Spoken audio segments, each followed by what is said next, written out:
in Zandwarp maar we eigenlijk wel een beetje een soort van een supermarkt hebben. En daar zorgt het Gooi Sikkema in Droegeham voor.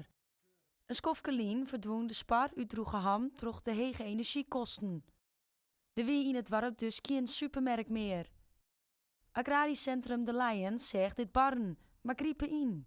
Ik heb mijn hele leven, of tenminste haast 20 jaar melkboer geweest hier in de Warp en omgeving. En daar toch begon de ratje weer een beetje te draaien in mijn holle. Ik denk eigenlijk, maar wie dat maar weer een beetje oppikken. Ik vooral voor de oudere mensen, die ik net meer ergens komen kennen. Dus ik denk, wie bezit je het?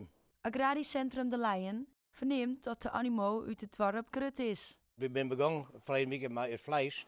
Want hier in de buurt hebben we in de eerste maart Otto Boersma. En die mensen gaan hier naar de Sparta om dat vlees en hulprotten. En nu verneem ik wel, diezelfde mensen komen nooit hier. Het is mooi er ook. De energie is voor u hetzelfde. En de ruimte hebben we wel, dus we kunnen het nou makkelijk bieden. De hele week zal in de teken staan van het inrochtjen van de afdeling in de winkel.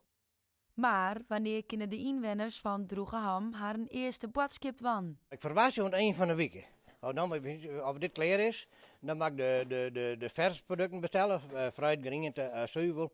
Dat moet op het laatste moment even. Dus ik hoop het eind van de week.